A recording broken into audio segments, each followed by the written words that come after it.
Kairete friends, welcome to Classics in Color. My name is Mark Graves, and today I'm going to be discussing the wild world that was gynecology in ancient Roman Greece.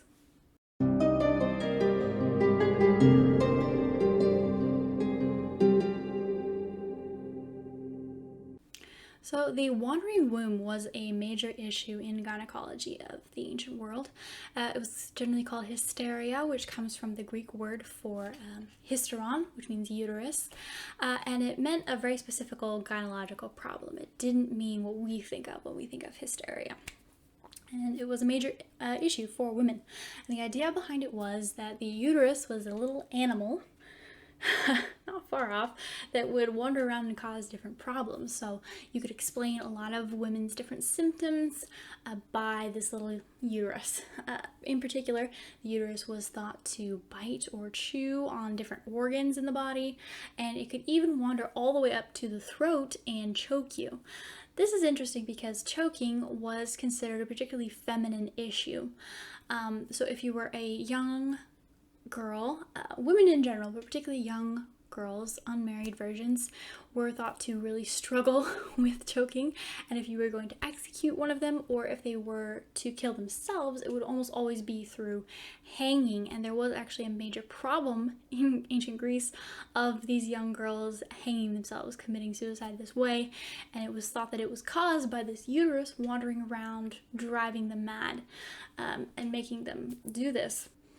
Now, in the 5th century BC, there was a man named Alcmeon, and he's one of the first documented natural philosophers / scientists, and he's also one of the first people that we have documented performing dissections. So when he was performing dissections, he noticed that the uterus, the womb, is actually connected to the rest of the body. It has tendons that connect it, that tie it in. So he pointed out, hey, I think this wandering womb theory has a problem because it's tied, it can't go all these different places.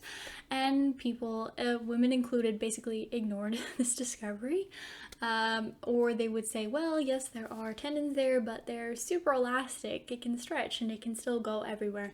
So unfortunately, this discovery very early on was ignored.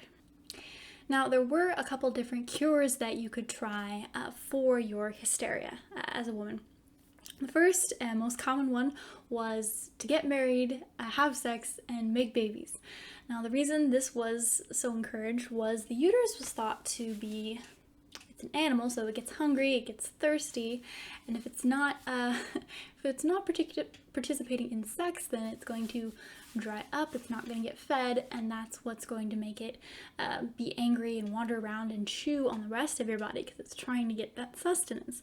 So if you're married, if you're having sex, then it's kept fed and watered, and also if you're making a baby, if you're pregnant, then it also has something to do. It's kept weighed down and occupied, so it's not going to cause all of the problems that it normally would.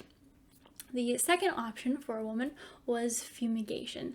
So this is particularly entertaining. If you would sit on a special kind of chair that had a hole in the bottom, and underneath the chair you'd build a little fire from sweet herbs or woods, things that would smell good as they burned, and you'd kind of waft that smoke up into your body, and you would try to attract the uterus down, and at the same time you would burn some leather or some skin, something that would smell really, really awful as you burned it, and you would put that in front of your nose and mouth and breathe that in.